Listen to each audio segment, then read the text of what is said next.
ऐसे 20 सीजन 4 की क्या जबरदस्त शुरुआत हुई है। केप टाउन में पहला ही मैच, और वो भी एक हाई स्कोरिंग थ्रिलर। 400 से ज्यादा रन, एक शानदार शतक, और अंत में डर्बन सुपर जायंट्स ने defending champion MI Cape Town को 15 रनों से हरा दिया। आज हम इसी मैच की गहराई से पड़ताल करेंगे और ये समझने की कोशिश करेंगे कि रायन रिकेल्टन का वो बेहतरीन शतक बेकार क्यों गया। बिल्कुल, और ये मैच ना उस क्लासिक क्रिकेट बहस का एक बेहतरीन उदाहरण है कौन सी? कि क्या एक शानदार व्यक्तिगत प्रदर्शन एक मजबूत एक कलेक्टिव एफर्ट पर भारी पड़ सकता है। यहाँ सिर्फ रन और विकेट नहीं, बल्कि रणनीति और दबाव के जो क्षण थे उनका विश्लेषण करना बहुत जरूरी है। ठीक है, तो चलिए पहली पारी से ही शुरू करते हैं। डर्बन सुपर जायंट्स ने पहले बैटिंग की और 232 रनों का पहाड़ खड़ा कर दिया। बहुत बड़ा स्कोर। और इस पारी की नींव रखी डेविन कॉनवे ने। ऐसा लगा जैसे वो आईपीएल ऑक्शन में अनसोल्ड रहने का सारा गुस्सा गेंदबाजों पर निकाल रहे थे। सिर्फ 33 गेंदों पर 64 रन। और यहाँ ये समझना दिलचस्प है कि ये सिर्फ कॉनवे का शो नहीं था। हाँ, केन विलियमसन ने 40 रन बनाकर पारी को संभाला, और असली फर्क मेरे हिसाब से पैदा किया अंत में इवान जोन्स ने। ओहो, उनकी वो पारी। हाँ, सिर्फ 14 गेंदों में 33 रन। उसी पारी ने स्कोर को 210 से 230 के पार पहुंचाया। यही तो T20 क्रिकेट की खूबसूरती है, जहां एक छोटी सी पारी मैच का पूरा रुख बदल देती है। और एमआई केप टाउन की गेंदबाजी उस दबाव में बिखर सी गई। बिल्कुल। एक तरफ ट्रेंट बोल्ट ने अपने 4 ओवरों में सिर्फ 32 रन दिए, जो इस पिच पर शानदार था। लेकिन दूसरे छोर से गेंदबाजों की इकोनॉमी 12 के ऊपर रही। आपने बिल्कुल सही पॉइंट पकड़ा है। पारी के आखिरी 5 ओवरों में डीएसजी ने 70 से ज्यादा रन बटोरे। 70 से ज्यादा? और वो सिर्फ रन नहीं थे, वो एक मनोवैज्ञानिक बढ़त थी। जब आप 233 का पीछा करने उतरते हैं ना, तो आप पर पहली गेंद से ही दबाव होता है। 233 का स्कोर तो किसी भी मैदान पर बड़ा होता है, लेकिन न्यूलैंड्स की इस पिच पर गेंदबाजों के लिए कुछ खास था नहीं। सही बात है। कमाल की।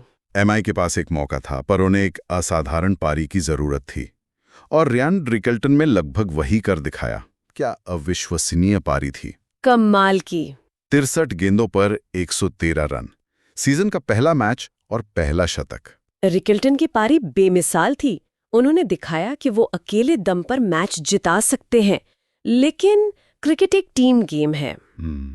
जब वो एक छोर से 180 के स्ट्राइक रेट से रन बना रहे थे, तो दूसरे छोर पर रीजा हेंड्रिक्स वो लय हासिल करने के लिए संघर्ष कर रहे थे। कई लोग हेंड्रिक्स की उसी धीमी पारी को हार की वजह बता रहे हैं, पर क्या 233 का पीछा करते हुए सारा दोष एक खिलाड़ी पर डालना सही है?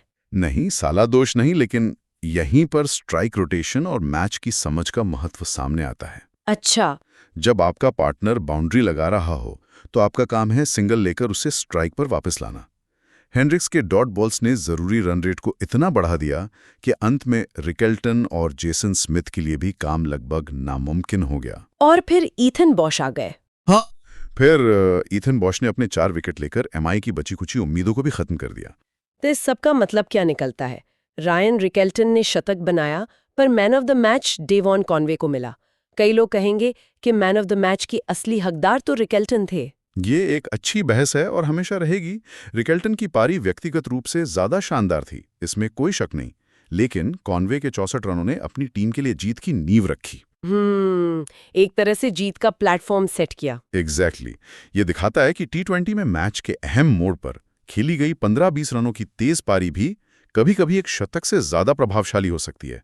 डीएसजी की जीत किसी एक हीरो की नहीं, बल्कि कई छोटे-छोटे लेकिन महत्वपूर्ण योगदानों का नतीजा थी।